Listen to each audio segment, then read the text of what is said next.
and welcome to So This is Thailand. I'm Tapani Manawet. สวัสดีค่ะ I'm Johan Wimonchalao. Swadee krap.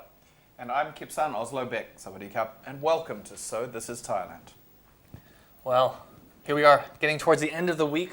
Lots of new things happening, hopefully. Yes, Anything lots coming up exciting over the happened? weekend, I'm sure. Any special things that you guys have planned for this weekend or coming weekend? Oh, I should hold it back for tomorrow, but I'll tell you now. With the great weather that we're starting to get now as we swing into the Thai winter, it's a great time to travel actually. So I'm going to be spending a little bit of time up country, enjoying the crisper, cooler weather, hopefully escaping the rain. Oh, very nice. You shouldn't have told us. Make you jealous? Now Still we're time to bitter. plan tomorrow. Yeah, I think, a lot of people who visit Thailand, they don't actually, know how cool it does get here. During the winter, it's very, it drops down to... Very temperate. Very temperate. And, it's actually a very beautiful time of the year to visit Thailand, especially in the north. A lot of people, a lot of Thais go out camping, in the national parks, absolutely spectacular. You need to have a sweater, absolutely. Even you'll even see Thais in the city wearing winter jackets. Sure. And for those of you who love looking at nature, waterfalls and the like, this is the time of the year to do that. Because we're just coming to the end of the rainy season, the national park's open, it's not so muddy, not so difficult to walk around, but there's a lot of watershed still coming down. And so as a result, the flowers are in bloom, the trees look beautiful, makes a picture taker's paradise. And to top that off, do remember that all the national parks, all the tickets to get for the national parks are now accessible Available at 7-Eleven. Indeed they are. There are so many of those stores, you cannot miss getting your tickets. All right, well, we're going to open the show with Talk of the Town. The first Talk of the Town is about Japanese investors investing in Thailand as a gateway for expanding into emerging economy Myanmar. Thanks to the development of the Tawai project and the border access through Thailand, this is going to make it even easier for Japanese business people who want to tighten relationships with Myanmar to do that through cooperation with Thailand. So far, the investment plans for the Japanese investors are unclear as they're waiting to see Myanmar develop its infrastructure, but they have also expressed main interest in developing the infrastructure of Myanmar. So Japan recognizes Thailand as a gateway, and that's a great thing. Well, I know, looking at Japan, following the flooding last year, obviously the auto industry got a huge impact from that, but, the Japanese companies who are working here are very pleased with the government's response to that, how we bounced back. We actually had a record year in the number of autos units that we produced.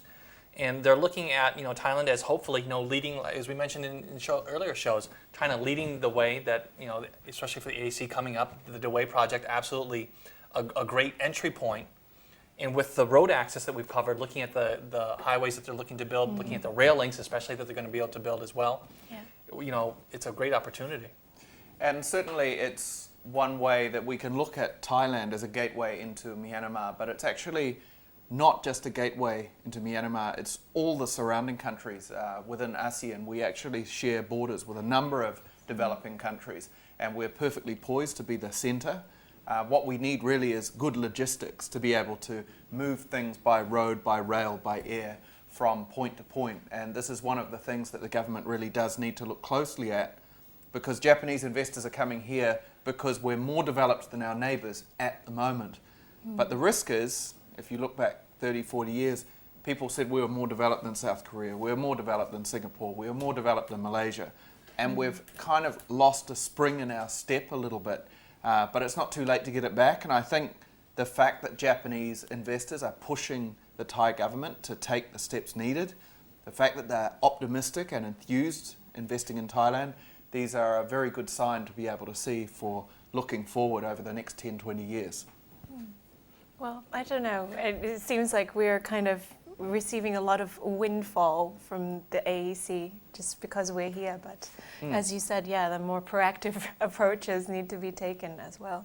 Never complain when something drops in your lap. Exactly. You just might sit there waiting forever, just saying. Okay, well, on to the second talk of the town, which is about golfing. Now, earlier in the show, we had pro golf. Yeah, we have pro golfer Tony Michai, who is he's actually a U.S. Thai, who's got a U.S. PGA card himself, but from his American citizenship. But he's been in Thailand for a number of years already. Yeah. And recently opened up an academy. Yep. And this will make him very, very happy. Two major golfing events are going to be hosted in Thailand in October, starting for the 16th of October through the 19th, and 8th to 11th of November. The Thailand Golf Association and 6 partners have teamed up to organize the Sing Thailand Amateur Open and the Sing Thailand Junior World Golf Championship.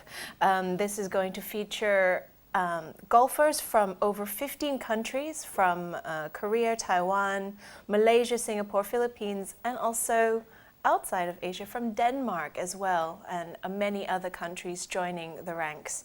So it'll be a very exciting event to watch. Well, we had talked about in the interview how, not just Thailand, but Southeast Asia in general, we're really becoming quite strong, not only in the golfers that we have, but in the facilities. We have some wonderful golf courses here. A world famous golf course. Hua Hin, only 2.5 hours away from Bangkok. Yeah.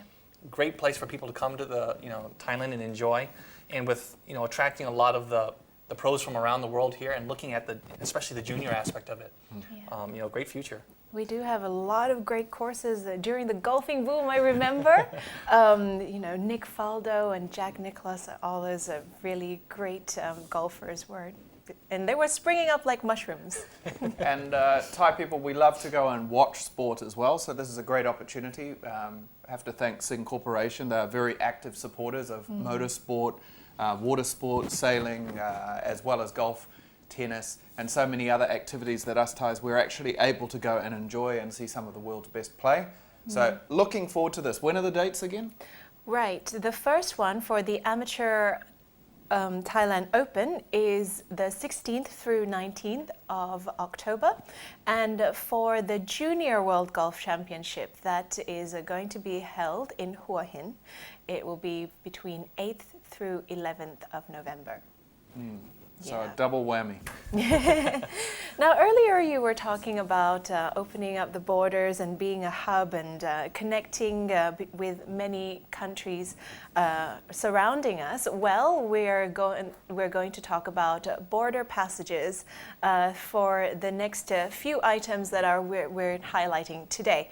Now, it's been said that the government needs to take quite urgent steps to allow Thai transport to move more freely. And one of the aspects in which they're going to do this is to encourage a more cost-effective coach manufacturing for local businesses in order to help us integrate with ASEAN a little better. Some of the current laws make it very difficult for Thai transport operators, mainly the passenger coaches, that is, and it's difficult for them to enter neighboring countries. Foreign coaches have no problems getting in, but for some reason Thai coaches going to other places have a little bit of a problem. For instance, if you were looking at going into Malaysia, they're required to hold Malaysian insurance, have the safety standards checked at the borders, and it becomes a very time-consuming process. So if this could be improved, tourist travel would increase. It really gets down to, it shouldn't be like a quid pro quo. I think Thailand's completely taken the right path in making it easy for foreign tourist bus operators to be able to come into Thailand, because for a little bit of loss in terms of the way the person comes in, the tourists spend, they invest in the local economy. It's unfortunate that some of our neighbours don't see it quite the same way. It would be nice if Malaysia, Myanmar, Cambodia, Laos would actually reciprocate to some degree and allow the Thai tourist bus operators to have equally simple flow from place to place. But I think this is something that we need to understand in the numbers here. We're talking about 30,000 private tourist coaches that are operated by Thailand and another 20,000 operating public services. So we're talking about a huge fleet that probably dwarfs most airlines in terms of the number of people that they can move each day. So it certainly will be one thing that we need to watch and hope for, that these countries around us will actually open their borders just a little bit more with AEC around the corner. Well, as you had mentioned in the beginning, looking at trying to reduce the production cost, not just with the ease of movement, the fact that, predominantly the coach buses aren't actually manufactured here in Thailand is a big problem. And, it's costing an inordinate amount because of the high tariffs. We all know about the tariffs on auto imports here. We're looking at, manufacturing in Vietnam 20 to 30% cheaper. So if we can at least make the manufacturing base here on par with our other automotive industry, it'd be much better. This also reminds me of, we had covered a story looking at visa requirements, looking at an open visa policy for Southeast Asia, how all our neighbors actually signed an agreement. Thailand was also supposed to participate in it, but kind of withdrew at the end of that, meaning that, one visa, you can go to any of these countries. And the argument, similar to what you had said, Kipson, was, well, Thailand, we don't need your tourists. People are coming to this area of the country because of us. It makes more sense to get a Thai one and then visit all of you. So I don't know if it's the same kind of attitude where they're thinking, well, it's much easier for us to allow coach traffic in because it is usually just local, our domestic between Malaysia or Laos or Cambodia or Myanmar. And they're not thinking that it's an international tourist. You don't see, let's say, so many foreign, Westerners coming into Thailand and then going into the neighboring countries, unless it's for a visa run. It's funny though, one of the most sought after jobs for a lady in Thailand is to work as an air stewardess. You don't see the bus stewardess quite on the same. Wow, the bus stewardess are very fierce, huh? Yes, some introduction of service standards, I think, is probably a good step for the Thai tourism industry as well, because I think we do a great job in the air. I think personally, every time I ride a bus, which is not so often, the staff are always friendly and they do a very nice job also. If we could differentiate ourselves on that one level, then all this issue of costs of vehicles and things perhaps would not be so important. Right. Still staying on the subject of large vehicles, we're going to take a look now at truckers. And there's talk about liberalizing these companies in Thailand through Asian nominees as the Western markets are declining. And local land transport operators have expressed worries about this issue. The AEC is going to enable ASEAN investors to own up to 70% of those businesses now. And next year, foreigners are going to be allowed to raise their ownership from 49% right now to 51%. So with 2,000 companies and more than 800,000 trucks in operation right now, Thailand's industry is looking at a change of within the industry which is worth about 600 billion baht. So this is one of the major concerns. Well, looking at, Thailand has traditionally been very protective of our own companies here. Hence the reason why the foreign ownership has always been below 50%. So the fact that they're actually looking forward and hopefully into a sector which is going to play a major part here, especially in the beginning of the show, we were talking about the Way project, foreign investment, looking at the logistic aspects of it. If you're looking about, production base, it's great to have a large production base, but unless you can transport your goods from here to there, it doesn't mean anything. So hopefully, if with a more liberal, industry, you'll see much more foreign investment here in those areas, which will only benefit us in the future.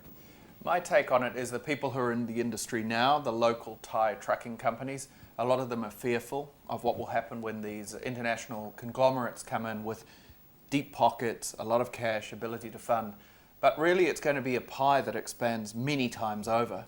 So as long as they can maintain their service standards, they're already competing against many of these international logistics companies now in Thailand because nominee laws are perhaps not so strict the way they're always enforced. So I think that the Thai trucking industry, they shouldn't be fearful, they should be confident and really take the fight to these international firms. Because who better to understand how to do logistics in Thailand than a Thai company? Absolutely. Well, that does round out the talk of the town, I believe. Yep. Well, we do have a lot more coming up after the break. It's me again out on V-Talk as Valerie is on break once again, but I get a look at Thai history through coins. Do you guys ever collect coins, or you ever collect things when you were young? I used to when I was younger. Coins or stamps, or Coins, yeah. yourself? I lack coins. I lack notes. I'll take any I can Well, get. this is curious. The guest is actually an American who is now a Thai citizen. He's been living in the country for a number of decades, has been collecting some very old coins. I mean, Wow. we're talking over 1,000 years. And the history behind it is absolutely phenomenal. So I think this is something that everyone will enjoy. And then after that comes, Buyer's paradise. so taking a closer look at what to buy, where to buy, how to buy. Brilliant. With those coins.